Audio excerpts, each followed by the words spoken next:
Hola, bienvenidos a la cuarta clase de Semántica General de este segundo semestre del 2021. En esta clase vamos a estar discutiendo una serie un poco variopinta de nociones que nos van a llevar a formular de manera explícita cómo es que se combinan los significados dentro de una oración.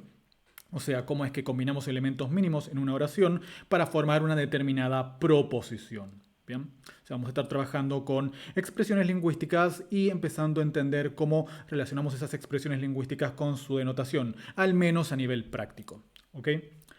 Empecemos por una observación bastante tradicional, que es la que, bueno, consiste en notar que la oración de uno es una oración ambigua. Ya hemos trabajado con la oración de uno en otros cursos. La niña vio al hombre con el telescopio. Y ustedes recordarán que hay dos interpretaciones que puede recibir esta secuencia de palabras. Por una parte podemos entender que la niña vio a un hombre utilizando un telescopio, o sea, era la niña la que tenía el telescopio y vio al hombre utilizando ese telescopio. Y por otra parte tenemos una segunda interpretación que es que la niña vio a un hombre que tenía un telescopio. Bien, o sea, la niña no tiene el telescopio en este caso, el que tiene el telescopio es el hombre. Notarán que ambas interpretaciones son posibles a partir de esta secuencia de palabras.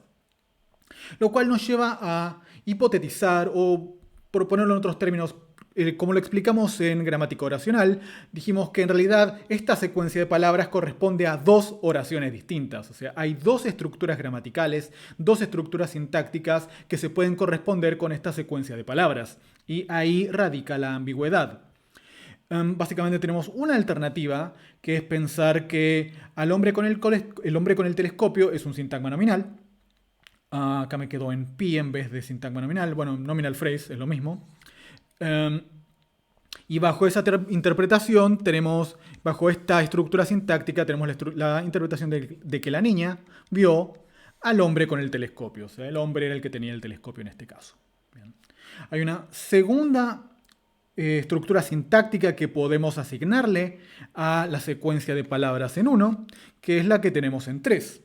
La niña vio al hombre con el telescopio, en donde al hombre y con el telescopio forman sintagmas distintos, separados. Y en este caso, la niña vio al hombre y con el telescopio es un modificador de carácter adjunto del predicado. O sea, básicamente con el telescopio es una de las formas con las que se ve en este caso. Es la forma con la que se ve, es como un adjunto de manera del verbo ver. Bien. Y así entendemos que la niña vio al hombre utilizando o a través de un telescopio. Bien.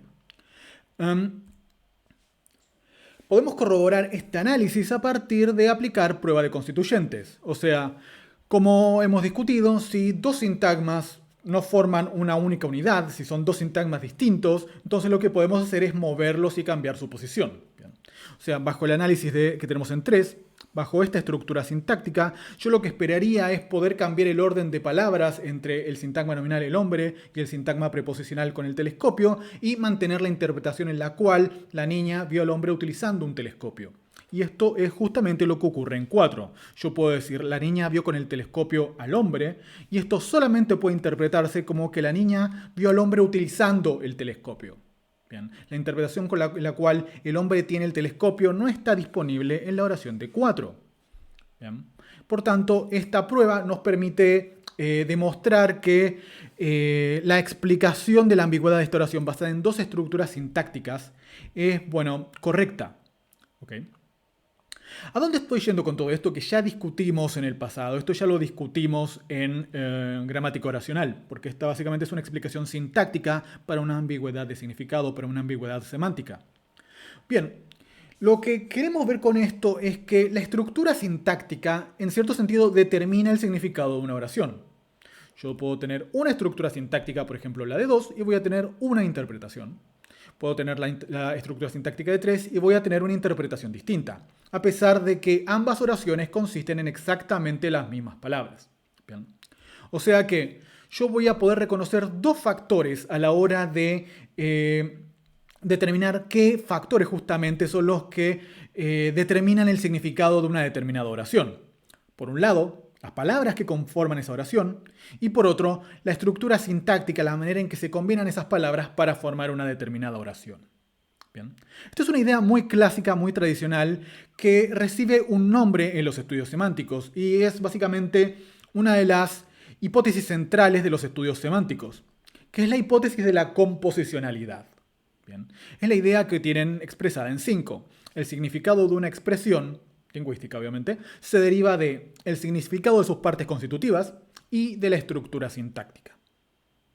O sea que yo, para poder predecir, si se quiere, los significados de una expresión compleja, lo que tengo que hacer es conocer el significado de sus partes constitutivas y conocer la sintaxis a partir de la cual se combinan y asignarle una cierta interpretación a esa sintaxis. ¿Bien? O sea, tengo esos dos factores. Las palabras o los morfemas o los sintagmas que conforman una oración y, por otra parte, la manera en que estos elementos se combinan para formar una oración. ¿Okay? Noten que esto es importante y es importante en el sentido de que nosotros ya introdujimos la idea de que los hablantes pueden interpretar una infinita cantidad de oraciones.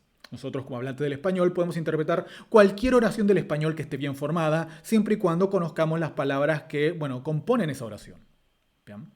Eso quiere decir que, hay algún tipo de sistema que nosotros tenemos internalizado que nos permite interpretar oraciones todo el tiempo. Nosotros no sabemos las oraciones del español de memoria y no es que a cada oración del español le tenemos asignado un significado de memoria. No es que tenemos inventariadas las oraciones del español, sino que tenemos un sistema productivo que al recibir una oración del español le asigna una interpretación en base a la estructura sintáctica y los elementos que componen esa oración. Bien. Esa intuición es básicamente lo que se captura también en la hipótesis de la composicionalidad.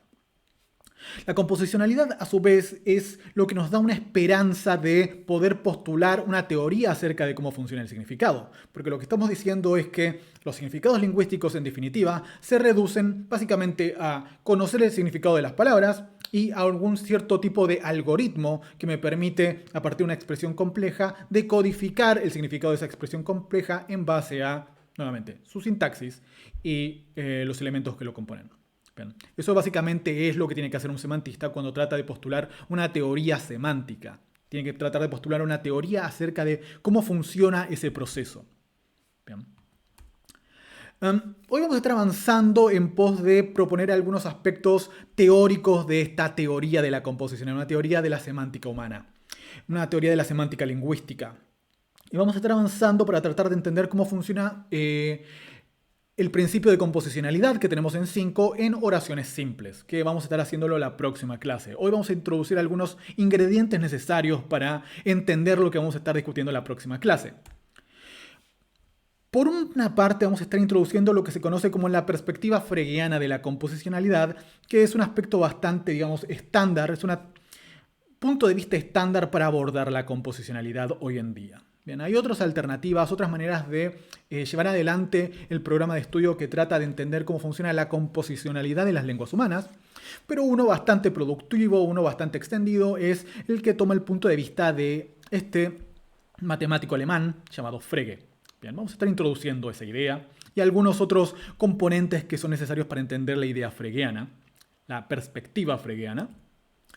Y vamos a estar introduciendo algunos aspectos básicos, algunos aspectos elementales de lógica de predicados. Bien, básicamente, nosotros sabemos un poco de lógica proposicional, llegado a este punto. Ya sabemos cómo operar con proposiciones, combinarlas, reconocer relaciones de significado entre proposiciones.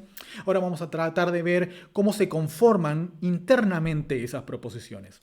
Y la herramienta que vamos a adoptar para ello es justamente la lógica de predicados. Bien. Vayamos empezando. Vamos a empezar con una cita de Frege que tomo del manual de semántica de Hemi Kratzer, porque Frege originalmente escribía en alemán, ¿bien? Y en vez de ir directamente a las traducciones de Frege, me quedó más cómodo ir a Hemi Kratzer 98 para esta traducción de Frege. Lo que dice, voy a leer el fragmento. Statements in general, just like equations or inequalities or expressions in analysis, can be imagined to be split up into two parts. One complete in itself and the other in need of supplementation or unsaturated. Thus, we split up the sentence Caesar conquered Gaul into Caesar and conquered Gaul. The second part is unsaturated and contains an empty place. Only when this place is filled up with a proper name or with an expression that replaces a proper name does a complete sense appear. Here too, I give the name function to what this unsaturated part stands for. In this case, the argument is Caesar. Bien. En este breve fragmento, Frege nos dijo un montón de cosas que van a ser importantes y van a ser la base para lo que vamos a estar haciendo en lo que resta de esta unidad de semántica composicional.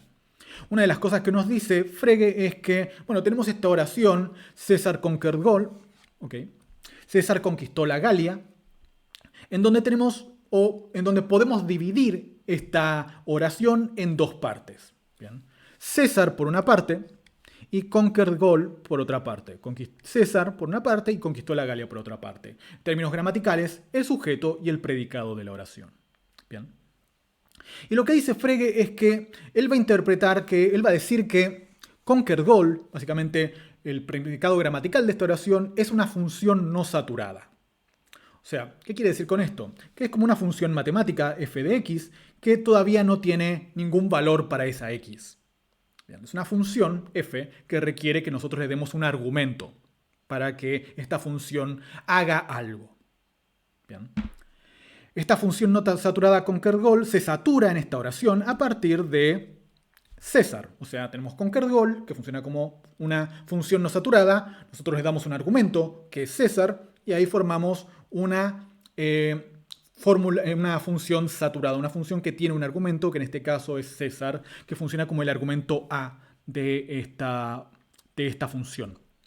Y por tanto, César conquered Gaul es una función saturada, FA, que expresa una proposición. Noten que Frege no utiliza el término proposición, sino su equivalente más tradicional de un sentido completo.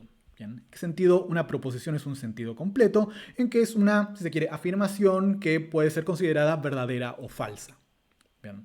La idea entonces en Frege es que nosotros, cuando tenemos una oración que expresa una proposición, podemos separar esa oración en partes. Una parte vamos a entender que son argumentos para la otra parte que es una función.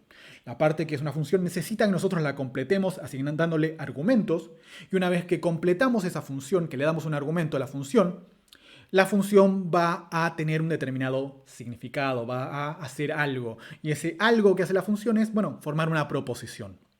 Bien. O por ponerlo en otros términos, conquered Gaul, conquistó la Galia, es una proposición incompleta y nosotros la completamos agregándole un argumento que es César. Bien. Esa es la idea que propone Frege en este fragmento. Esta es la perspectiva fregiana, que nosotros componemos significados, componemos proposiciones a partir de saturar funciones que justamente no están saturadas. Tenemos funciones que necesitan argumentos, nosotros vamos a ir agregando argumentos a esta función y llegado el punto en cual completamos todos los slots, todos los casilleros de esta función, tenemos una proposición completa. Bien. Una unidad de significado que puede ser verdadera o falsa. Pasemos a discutir un poco las funciones, y esto no va a ser nada demasiado, avanzado. Seguramente recuerden bastante de estas cosas de haber tomado cursos de matemática en la escuela. Vamos a definir una función de una manera muy simple, muy informal, como una suerte de mecanismo que lo que me permite hacer es, si yo le doy un elemento, la función me va a devolver otro elemento, me va a devolver un resultado. ¿Bien? Podemos dar un ejemplo bastante simple a partir de lo que podemos llamar la función sucesor. La función sucesor básicamente la tienen graficada en 6a. Yo puedo tener una función, vamos a llamarla la función s por sucesor, que va a tomar un x, y lo que va a hacer es devolverme una expresión que va a ser sx más 1. O sea, yo le voy a dar un número natural a la función, por ejemplo 5, y lo que va a hacer la función es devolverme el número que le sigue al 5. O sea, 5 más 1, 6. O sea, yo en vez de ponerle una x, que es una variable, yo a esta función le puedo dar un 5. Y en ese caso, el resultado va a ser 5 más 1 igual 6. ¿Bien? Así es como funciona una función, y en particular la función sucesor. Y tienen algunos ejemplos acá. Por ejemplo, si la función sucesor se la aplicamos al número natural 1, el resultado va a ser 1 más 1, y por tanto va a ser 2. ¿Okay? Noten que lo que hacemos es darle un valor a x, y esa x opera acá adelante, tal y como nosotros definimos la función. Si yo tengo la función sucesor aplicada al número 9, la función sucesor va a dar un resultado que va a ser 9 más 1, que es 10. Si nosotros a la función sucesor le aplicamos el número 999.999, el resultado va a ser, bueno, ese número más 1, que va a ser 1.000.000. ¿Bien? No es demasiado complejo cómo funciona la función sucesor. Alternativamente podemos entender las funciones como una relación entre dos conjuntos, llamémoslos A y B. ¿Bien? Lo que hace una función es tomar un elemento del conjunto A y asignarle un valor dentro del conjunto B. Bien, si estamos ejemplificando con la función sucesor, por ejemplo, lo que hace la función es tomar un elemento del conjunto A, supongamos 1, y asignarle un valor dentro del conjunto B.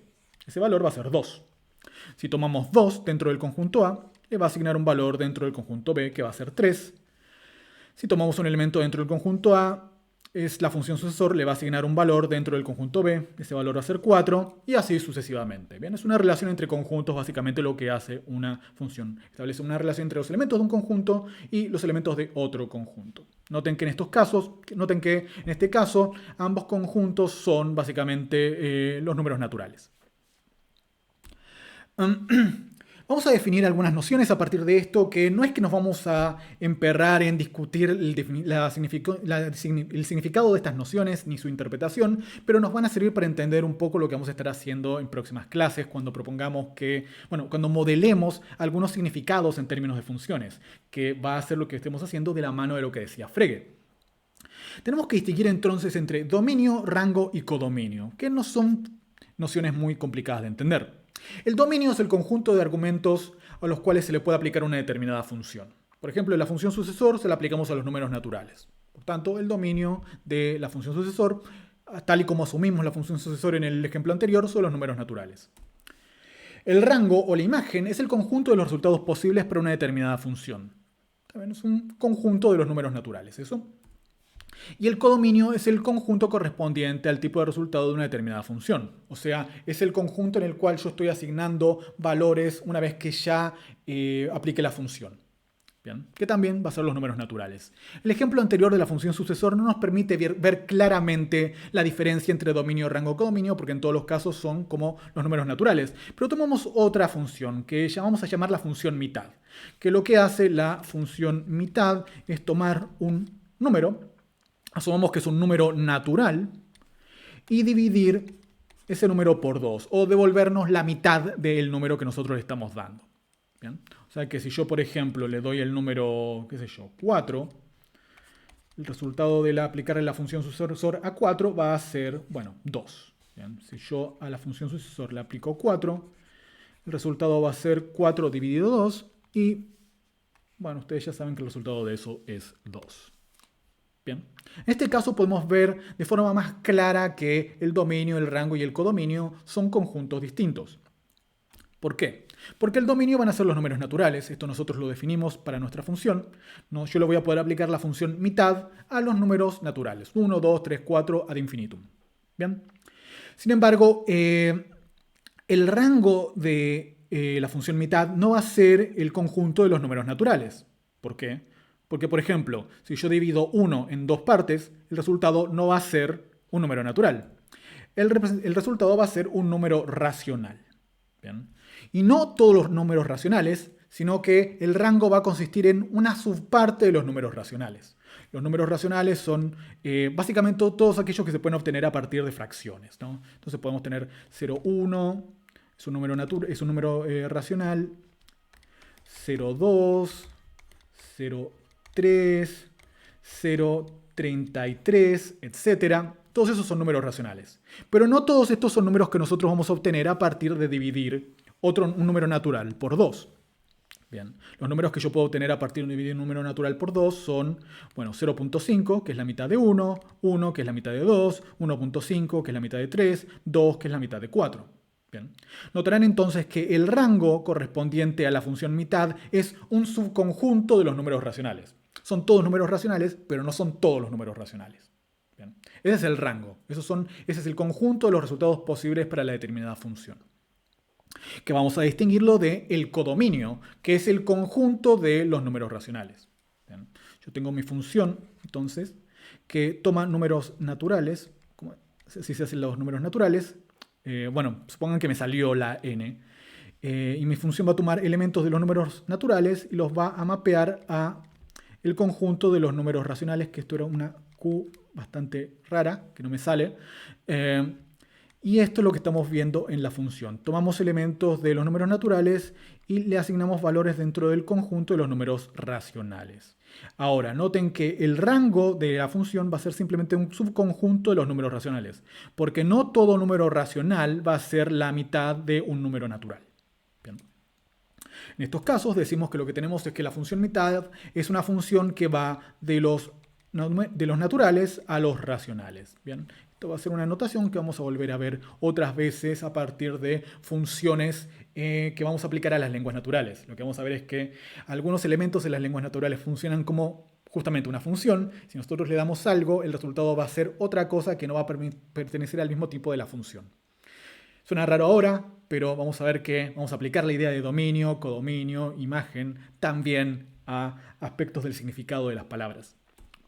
Así los vamos a modelar. Volvamos al ejemplo de Frege, que esta vez lo tenemos traducido al español en 8. César conquistó la Galia. ¿Bien? Ahora, lo que nosotros veníamos viendo hasta ahora es lógica proposicional. Y si yo quiero explorar la hipótesis fregiana de que en este caso lo que yo tengo es una función que está tomando un argumento, o sea, en términos más generales, si quiero explorar cómo construyo internamente esta proposición que yo puedo llamar P, bueno, la lógica proposicional no me da las mejores herramientas para hacer esto. La lógica proposicional toma como unidad mínima, como la unidad básica, a la proposición, o sea, a todo esto. Yo lo que puedo hacer con esta proposición, a partir de lógica proposicional, es, bueno, por ejemplo, combinarla con otros elementos. Yo puedo decir P y Q. Y está bueno poder combinar una proposición con otra proposición y saber cuáles son los valores de verdad de esa combinación, de esa conjunción. Pero, en definitiva, la lógica proposicional no me va a permitir decir nada con respecto a qué pasa adentro de la proposición. Cómo yo formé esa proposición simple en términos de la lógica proposicional. En otras palabras, yo lo que necesito hacer es adoptar un conjunto de herramientas que enriquezca mis herramientas lógicas. Yo tengo la lógica proposicional que me permite combinar o trabajar con proposiciones de manera externa a la proposición. Yo tomo la proposición y la combino con otros elementos, etc. Pero ahora yo quiero mirar qué hay adentro de la proposición, o sea que voy a tener que adoptar una serie de herramientas que extiendan el poder analítico de mi lógica proposicional. Y ese conjunto de herramientas van a ser necesariamente, esto es lo que acabo de decir, la lógica de predicados. Bien, básicamente la lógica de predicados es lo que se obtiene a partir de tomar la lógica proposicional y agregarle algunas cosas más que, bueno, van a poder enriquecer el poder de análisis de la lógica proposicional. Es como que le agregamos una serie de herramientas más a la lógica proposicional y obtenemos la lógica de predicados. Vamos a conservar un montón de cosas de la lógica proposicional, por ejemplo las conectivas y el operador de negación. Los valores de verdad también los vamos a conservar, pero vamos a empezar a mirar adentro de las proposiciones. Bien. Básicamente esto que se conoce como lógica de predicados, la combinación de la lógica proposicional más otras herramientas, es lo que tradicionalmente se conoce como lógica de primer orden, ¿bien? Que es como una lógica tradicional, son herramientas de análisis lógico tradicional. Y eso vamos a estar viendo las bases de esto, algunos elementos básicos de lógica de predicados hoy. Vamos a completar con otros la próxima clase y otros más la clase siguiente a medida que vayamos necesitando enriquecer un poco más nuestras herramientas de análisis. Por ahora veamos lo básico de lógica de predicados. En lógica de predicados es posible hablar de entidades de individuo. ¿Por qué? Porque como verán, en esta expresión César conquistó la Galia, como dijo Frege, podemos separar, podemos dividir esta oración en dos partes. Conquistó la Galia por un lado y César por otro. César es un individuo, César es una persona, y lo que vamos a hacer en la lógica de predicados es decir que hay un tipo de elemento lógico que se corresponde con este tipo de designadores rígidos. O sea, César designa a una persona en particular y yo lo que quiero poder hacer en mi lógica de predicados es decir que hay elementos que justamente hacen eso, designan a una persona en particular. Y esos elementos van a ser las constantes de individuo. ¿Ven? Como les dije, las constantes de individuos siempre hacen referencia a una misma entidad. No son ambiguas las constantes de individuos, siempre refieren a un individuo en particular, al menos en términos lógicos. Bien, ya vamos a estar viendo cómo podemos restringir la potencial ambigüedad de, por ejemplo, un nombre propio. Así, por ejemplo, los nombres propios en las siguientes oraciones designan constantes de individuos. Si yo digo Napoleón Bonaparte falleció, tengo un nombre propio acá, Napoleón Bonaparte, que en términos lógicos, en términos de lógica de predicados, yo voy a formalizar como una constante de individuo. Tengo en el ejemplo de 10 dos nombres propios, Nerón y Roma, y ambos nombres propios se van a traducir en lógica de predicado como constantes de individuos, como símbolos que refieren de modo no ambiguo a un determinado individuo o entidad. ¿Bien? Adoptaremos la convención de escribir las constantes de individuo en minúsculas. Bien, que esto es simplemente como para distinguir, si se quiere, entre los nombres propios del español versus las constantes de individuo correspondientes a nuestra lógica de predicados. Y por tanto, yo voy a, en términos de lógica de predicados, cuando me refiero a Napoleón Bonaparte, me puedo referir a Napoleón Bonaparte utilizando NB. Cuando me refiero a Nerón, voy a escribir simplemente, a ver si me sale la Nerón. Voy a escribir Nerón en minúscula y también voy a escribir Roma en minúscula. No me sale bien esta letra. Roma en minúscula. Tenemos la designación, así vamos a describir las constantes de individuo correspondientes a esos nombres propios. Bien. Ahora bien, en los ejemplos de 9 no solamente tenemos constantes de individuo, tenemos Napoleón Bonaparte en el ejemplo de 9, pero también tenemos un verbito acá, falleció. Y lo mismo tenemos en 10. Tenemos Nerón, constante de individuo, Roma, constante de individuo, y lo que tenemos es un verbo acá, incendió, que básicamente relaciona a Nerón con Roma. Justamente los predicados, el predicado más típico que vamos a encontrar en lógica de predicados son los verbos. Es el elemento que más fácilmente nosotros podemos reconocer que pertenece a la clase lógica de los predicados. Vamos a ver que los verbos no son el único predicado, pero vamos a empezar discutiendo verbos en esta clase. Así que pasemos a hablar de los predicados. A nivel muy sencillo, podemos conseguir los predicados como elementos que se combinan con ciertos elementos que vamos a llamar términos para formar una proposición. Y ustedes dirán, términos, es la primera vez que mencionas los términos. Veníamos hablando de constantes de individuo. Bueno, justamente, las constantes de individuo son términos. El punto es que para formar una proposición yo no necesariamente tengo que combinar un predicado con una constante de individuo. Yo puedo combinar un predicado con otros elementos que ya vamos a estar discutiendo en clases posteriores para formar una proposición. Por ahora vamos a discutir la combinación de predicados con constantes de individuo. Pero quiero que sepan que hay otros elementos que pertenecen a la clase de los términos que van a poder formar una proposición a partir de ser combinados con un predicado. Los términos funcionan como argumentos del predicado. O sea, lo que yo voy a ver acá, y esto les va a sonar muy familiar de gramática, es que yo tengo un predicado, que es el verbo fallecer, y ese predicado va a seleccionar un argumento que va a ser Napoleón Bonaparte. En este caso tengo un predicado que es incendió y ese predicado va a seleccionar dos argumentos que en este caso son Nerón y Roma. Bien. Entonces los términos funcionan como argumentos del predicado. Volvamos sobre los ejemplos de 9 y 10 y vemos cómo se analizan en términos de lógica de predicados. Tienen acá a la derecha el análisis en términos de lógica de predicados. Básicamente le asignamos un símbolo al predicado. Acá simplemente vamos a adoptar la convención de tomar el mismo verbo y escribirlo en imprenta mayúscula, en versalitas, si se quiere. Y este predicado va a tomar un argumento que en este caso vamos a poner entre paréntesis y dijimos que Napoleón Bonaparte iba a ser NB. Y de esta manera, bueno, justo como tenemos acá a la derecha, es como formalizamos esta oración en términos de lógica proposicional. Napoleón Bonaparte, el argumento, falleció, predicado. Bien. Nerón incendió Roma. Lo único que tenemos que hacer, a diferencia del caso anterior, es mostrar que el verbo incendiar tiene dos argumentos y los listamos dentro del paréntesis. Bien. Ponemos con mayúscula en versalitas incendió. O incendiar si quieren. Y adentro ponemos en minúsculas Nerón y Roma. ¿Bien? Y ahí tenemos nuestra expresión que se lee Nerón incendió Roma, o que podemos leer de otra manera. Hay una relación de incendiar entre Nerón y Roma. Lo pueden leer de varias maneras. El punto es que ambas fórmulas de lógica de predicados, en definitiva, lo que hacen es expresar la proposición que yo tengo en la oración. P y Q, llamémoslas P y Q. O sea, falleció Napoleón Bonaparte en lógica de predicados, es una proposición.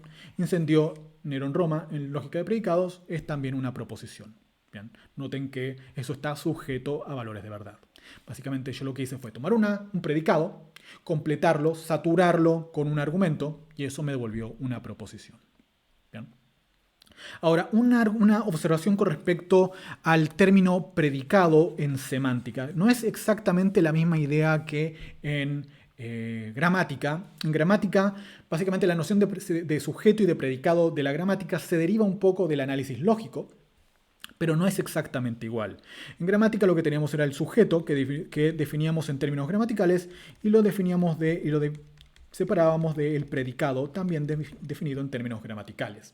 Pero acá también había un cierto correlato semántico, porque los predicados a nivel gramatical suelen ser predicados también en términos semánticos. Esto lo podemos ver claramente en 9, donde en términos gramaticales tenemos predicado, falleció, sujeto, Napoleón Bonaparte. Eso también se condice con el análisis lógico en el cual decimos que falleció es un predicado y Napoleón Bonaparte es su argumento. ¿Bien? En otros casos vamos a tener algo distinto. Vamos a tener que el predicado es incendió. Bien. Y que en términos semánticos estoy hablando ahora y que toma dos argumentos. Eso a nivel semántico, pero a nivel gramatical lo que diríamos es que el predicado verbal, si se quiere, el sintagma verbal que tiene la función gramatical de predicado sería incendió Roma. ¿Bien? En este curso vamos a estar hablando de predicados en el sentido semántico.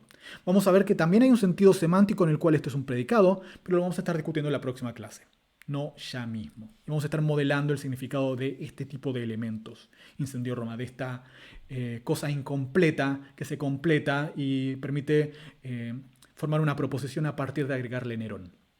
Pero eso vamos a dejarlo para la próxima clase. Por ahora me interesa que dominen o se acostumbren a este tipo de notación, que por ahora no se va a poner más complejo que esto. Vamos a ver dos tipos básicamente de predicados que los vamos a diferenciar a partir de lo que se denomina su valencia, que es la cantidad de argumentos que pueden tomar.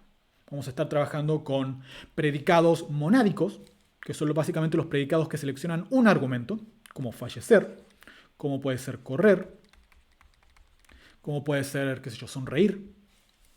Y por otro lado vamos a estar trabajando con predicados diádicos, que van a ser los predicados que seleccionen dos argumentos, como por ejemplo incendiar, ¿bien?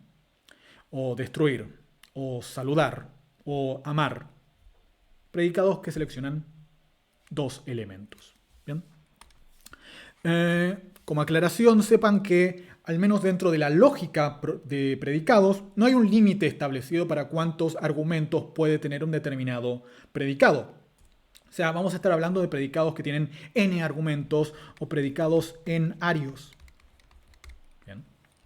O sea, podemos tener predicados con 3 argumentos, predicados con 4 argumentos, predicados con 5 argumentos dentro de la notación de la lógica de predicados. Bien. Eso no significa que en el español tengamos palabras que vayan a seleccionar, por ejemplo, 10 argumentos. Eso no existe en el español, pero es posible dentro de la lógica. La lógica te permite postular un predicado que tiene una n cantidad de argumentos. Acá lo que nosotros estamos haciendo simplemente es traducir una expresión del español, que es un lenguaje natural, a la lógica de predicados, que es un lenguaje formal.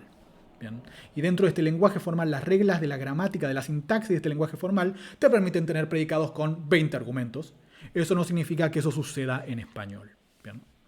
De todas maneras, nosotros nos vamos a mantener dentro de lo que son traducciones de oraciones con un verbo intransitivo o con un verbo transitivo. Así que vamos a tener predicados monádicos y diádicos casi todo el tiempo. Bien. Vamos a hablar de la noción de modelo, que puede ser un poco compleja, pero vamos a ver que en realidad es algo muy simple de entender. Vamos a asumir que los elementos lógicos que venimos asumiendo hasta ahora, por ejemplo, las constantes de individuo, los predicados, los valores de verdad, y acá me faltó las conectivas lógicas que, bueno, introdujimos de la mano de la lógica proposicional, por ejemplo, qué sé yo, la conjunción, la disyunción, el operador de negación, van a ser todas entidades que vamos a tomar como reales dentro de un modelo. Bien. ¿Qué quiere decir un modelo? Un modelo es básicamente una realidad de juguete en la cual nosotros podemos definir en términos de las proposiciones que son verdaderas en esa realidad. Bien. En sentido estricto, nosotros veníamos diciendo que el mundo tiene una relación con la lengua a partir de la denotación. Más bien que podemos utilizar la lengua, los elementos lingüísticos, para referir al mundo. Y dijimos que si yo digo algo así como llueve, eso tiene un valor de verdad que nosotros podemos reconocer con respecto al mundo. Si yo digo llueve y no es cierto que esté lloviendo, llueve denota lo falso en el mundo. Si está lloviendo, llueve denota lo verdadero en el mundo.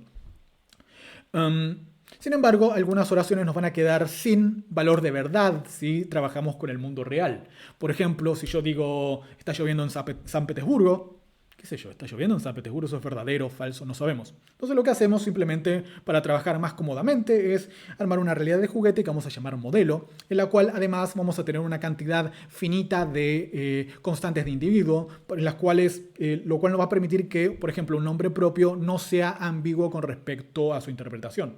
Por ejemplo, si yo trabajo con el mundo real y digo Carlos comió, no sé, Carlos comió queso. ¿Qué Carlos? O sea, sabemos que un nombre propio, como dijimos antes, es un designador rígido que designa una entidad en particular. Pero en sentido estricto, un nombre propio como Carlos es un poco ambiguo en el mundo real, porque, bueno, hay muchos Carlos. Nosotros vamos a asumir un modelo en el cual sea no ambiguo que existe una entidad llamada Carlos y podemos utilizar el nombre propio Carlos para referir inequívocamente a ese elemento. Bien. Esa es básicamente la idea de los modelos. Trabajar con una especie de realidad de juguete que nos permita, digamos, capturar todo y no tener ambigüedades, si se quiere. Y esta es también la manera en la cual nosotros podemos trabajar con realidades ficticias o hipotéticas. Recordarán que uno de los problemas que podíamos tener a la hora de postular una semántica referencial es que ciertas expresiones como por ejemplo, qué sé yo, Luke Skywalker no tienen una referencia en el mundo real. Bueno, van a tener una referencia dentro de cierto modelo que yo pueda asumir. Ese modelo llamado, qué sé yo, el universo de Star Wars. Bien, en ese universo yo voy a poder, voy a poder evaluar la verdad de una cierta oración con respecto a ese universo. Puedo decir algo así como, Darth Vader mató a un Ewok. Y sé que eso va a ser verdadero o falso dentro del universo de Star Wars. Seguramente eso pasó en algún momento, pero vamos a decir que es falso por ahora porque no me consta. Bien, esa es básicamente la idea de los modelos. Y puede parecer algo un poco agarrado de los pelos o tal vez innecesario mostrar que existe este supuesto de que trabajamos con modelos, pero lo que tienen que notar es que tenemos que hacer explícitos nuestros supuestos. Y nosotros, a pesar de que no estemos diciendo todo el tiempo estamos trabajando con un modelo, siempre estamos trabajando con modelos en un sentido estricto. Por ejemplo, supongan la situación en la que yo les digo, qué sé yo, supongan que cómo trabaja es una oración verdadera. Cuando yo les digo eso y ustedes aceptan eso, es porque ustedes están construyendo mentalmente un modelo en el cual hay un individuo, una constante individuo cosmo, hay un predicado trabajar y hay un valor de verdad que se aplica a la proposición cosmo trabaja, que es verdadero. Bien. O sea, ustedes todo el tiempo están construyendo modelos a partir de los ejemplos que damos.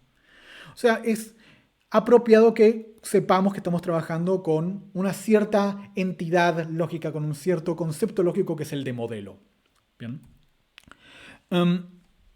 Y como les dije, bueno, en este modelo hay al menos una constante individuo, que es cosmo, un predicado que es trabajar y un valor de verdad que es 1. Bien. O sea, todas estas nociones lógicas que nosotros estamos asumiendo forman parte del modelo, son cosas reales dentro de ese modelo.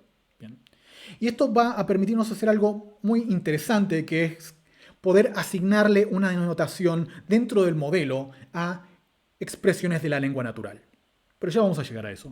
Empecemos primero con un breve y muy simple ejemplo de lo que podría ser un modelo. Voy a seguir a Escandel Vidal, que propone un ejemplo en términos de una imagen. Escandel Vidal dice que un modelo es básicamente como una foto, en la cual nosotros podemos establecer, bueno, qué es verdadero y qué es falso en esa situación, ese pequeño momento en el que capturamos a partir de una imagen. O sea, una imagen puede servir como modelo.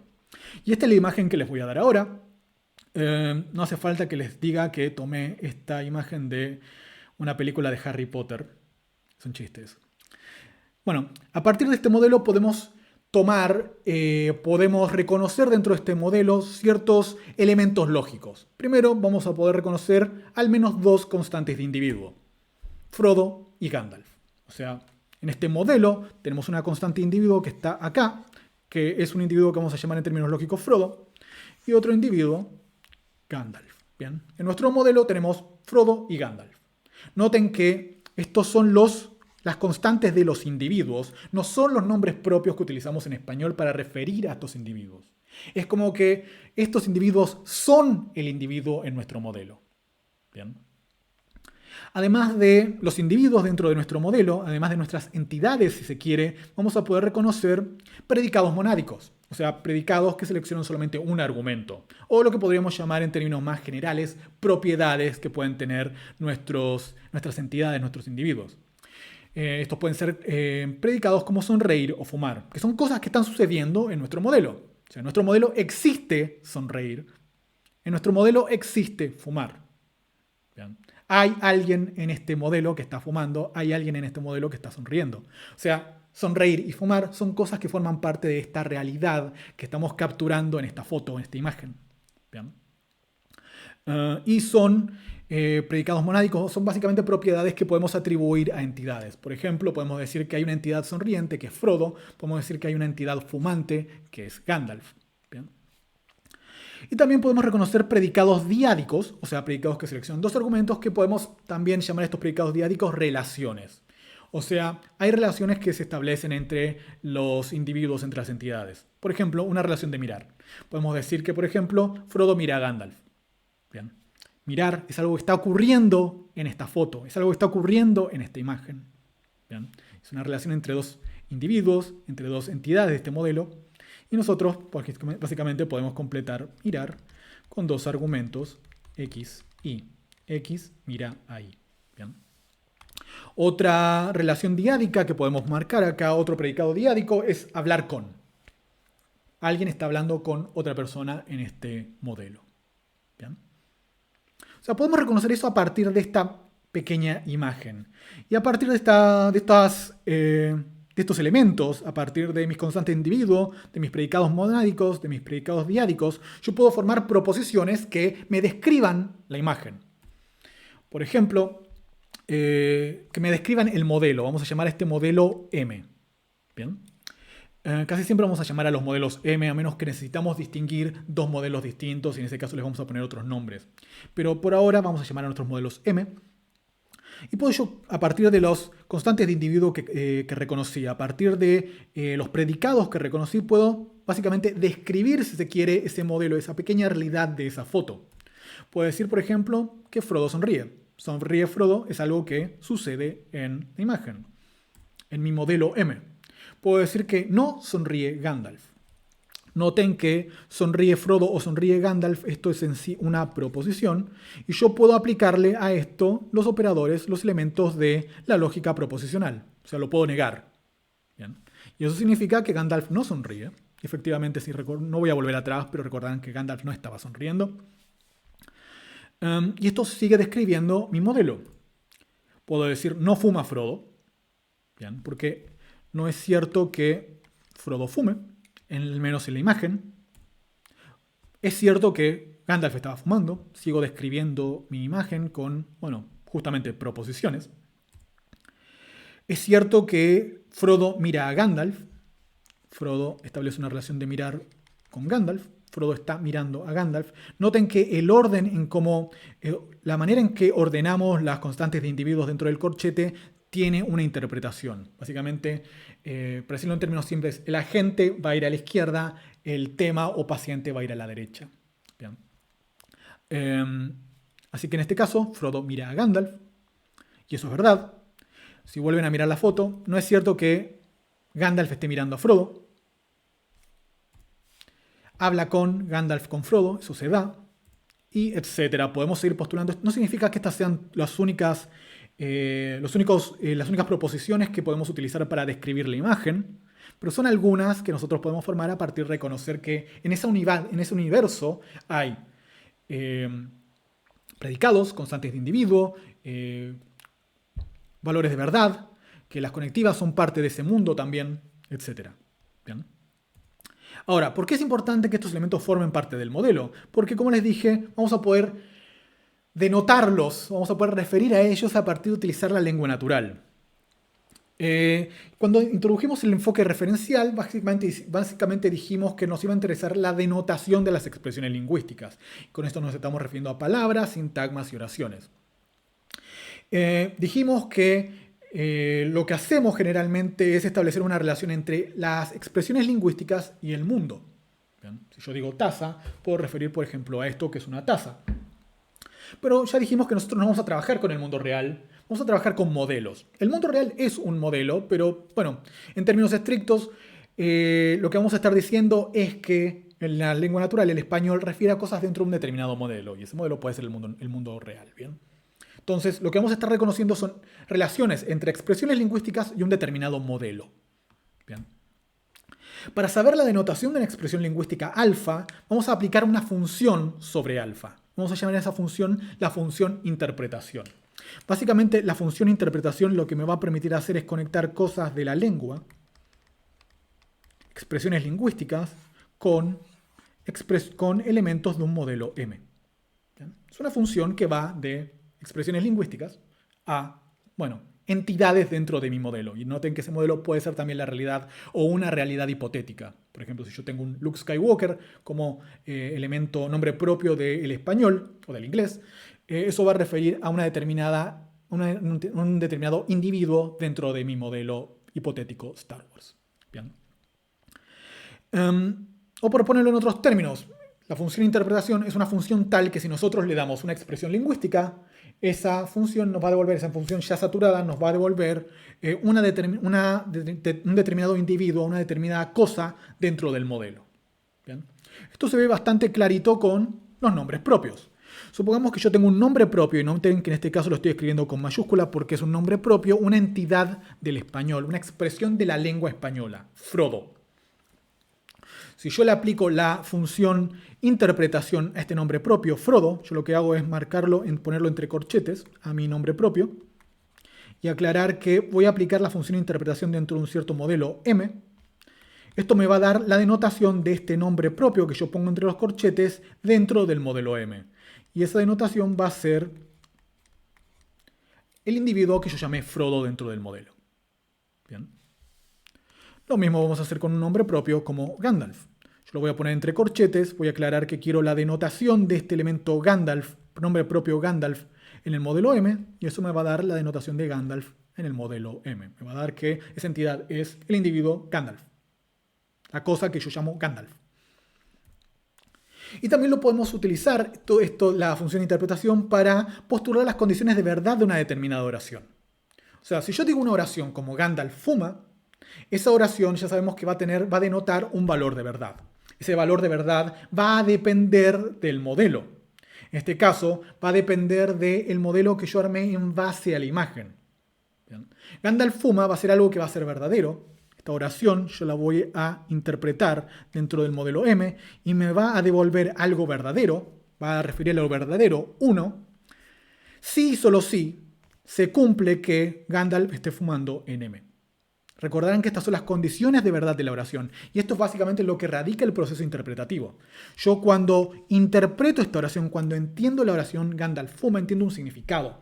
Obviamente no sabemos exactamente qué es ese significado, pero lo que podemos hacer a partir de ese significado es saber si ese significado predica algo que es verdadero o falso dentro de un determinado modelo. Bien. Nosotros podemos concluir que eso va a ser verdadero si dentro del modelo se cumple esto. Si dentro del modelo esta relación que tenemos, bueno, no esta relación, este predicado, esta propiedad que estamos marcando sobre Gandalf se da. Si esto es algo que describe efectivamente a mi modelo. Bien. En otras palabras, lo que hace la función de interpretación es conectar las expresiones lingüísticas con un modelo, con una realidad, y poder establecer la relación de denotación. Parece un poco trivial cuando yo lo hago para nombres propios, y para, bueno, oraciones. ¿Por qué? Porque los nombres propios básicamente me van a devolver una entidad que no es muy interesante desde un punto de vista semántico. Sí lo es, pero tampoco es sorprendente, digamos. Y también lo podemos hacer con oraciones. Una oración denota su valor de verdad. Bien, en este caso estamos capturando acá las condiciones de verdad para esta oración. Estamos diciendo que Gandalf va a fumar si solo si se cumple que Gandalf esté fumando en el modelo. Pero vamos a ver que lo mismo vamos a poder aplicar a verbos. O sea, no a una oración que tiene sus argumentos, sino a un verbo. Vamos a poder ver que lo mismo se va a aplicar, por ejemplo, a artículos. Un, la, el. Van a denotar algo dentro del modelo. Lo mismo se va a aplicar a cuantificadores, como todos, como un. Van a referir a algo dentro del modelo. Bien. Eso es lo que nos interesa hacer por ahora. Por ahora partimos con algo bastante simple, bastante intuitivo, pero vamos a ver que esto nos va a permitir entender el significado de expresiones lingüísticas que, bueno, nos costaría bastante formular en otros términos que no sean modelos, en términos referencialistas como lo que estamos manejando acá. Bien. Además, la idea de modelo nos permite capturar otra cosa, como decíamos antes. Por ejemplo, la idea de que yo puedo tener oraciones que tienen significado, pero que su valor de verdad depende de un determinado modelo. Por ejemplo, noten la oración que tenemos en 17. Las máquinas produjeron un holocausto nuclear el 29 de agosto de 1997. Que para ponerlo en términos simples vamos a marcar como un predicado P, que es de produjeron, que tiene una serie de argumentos M, H, F. Bien. Muy simplificado para que esto se siga de lo que vimos hasta ahora de lógica de predicados. Bien. Nosotros cuando leemos esta oración, o cuando escuchamos esta oración, reconocemos las condiciones de verdad de esta oración. Todos entendemos el significado de esta oración, que es básicamente lo que tenemos en 18. La oración que teníamos en 17 la vamos a interpretar con respecto a un determinado modelo M, y esa oración va a ser verdadera si y solo si esa proposición describe a ese modelo. Bien. Ahora, ¿cuál es el punto? Si nosotros asumimos que el modelo en nuestra realidad, el valor de verdad de esta oración va a ser un cierto valor de verdad. Va a ser 0. Porque no es cierto que las máquinas produjeron un holocausto nuclear el 29 de agosto de 1997. Eso no sucedió. Vamos a llamar a nuestra realidad, para este ejemplo en particular, W1 o World 1, mundo 1. Bien. Y si nosotros evaluamos esta oración, su valor de verdad con respecto al mundo 1, esa oración va a ser falsa. Bien. En este modelo, esa oración no describe algo que, bueno, esa proposición, la proposición expresada en esta oración no describe al modelo. Esta proposición sí describe otro modelo, que es, por ejemplo, el universo que podríamos imaginar a partir de la película Terminator 2. O 1, cualquiera de las dos. En el modelo que, si se quiere, establecen estas películas, si nosotros evaluamos la oración de 17 en esos modelos, bueno, esa oración va a resultar verdadera.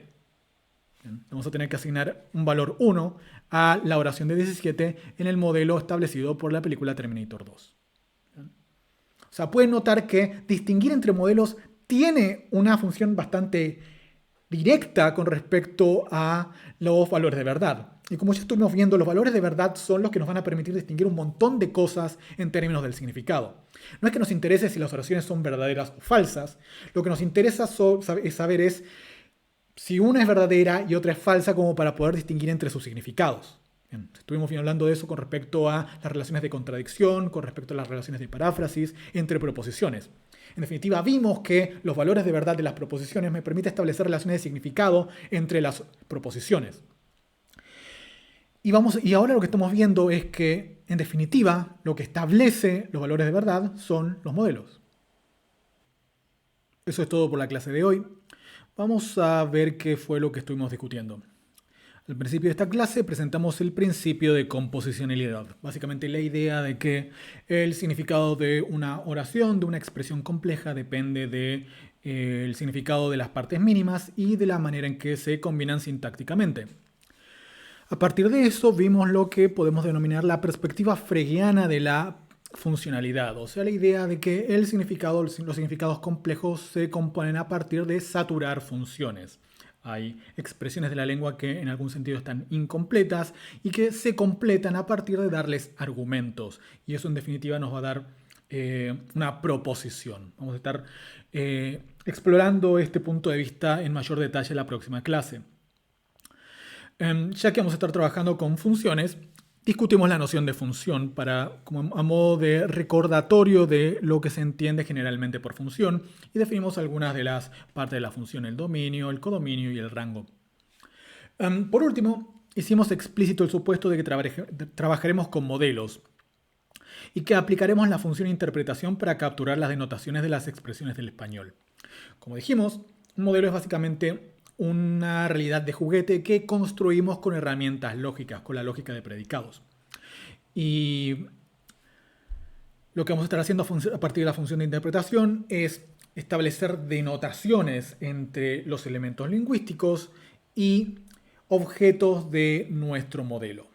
Bien, porque estamos asumiendo una semántica referencialista y estamos asumiendo que el significado de las expresiones lingüísticas, al menos una parte de ese significado, es la cosa o el objeto que denotan. Bien. Y esto lo vamos a estar capturando a partir de modelos en los cuales vamos a definir explícitamente cada una de esas cosas que son denotadas. Vamos a definir explícitamente con lógica de predicados. Bien. Con respecto a esta clase, lo que tienen que hacer es leer la guía correspondiente a esta clase, la guía 4, creo que la llamé, y tienen que resolver las actividades correspondientes a la clase. Bien. Sin nada más que agregar, me despido y nos estaremos viendo en la próxima clase. Hasta luego.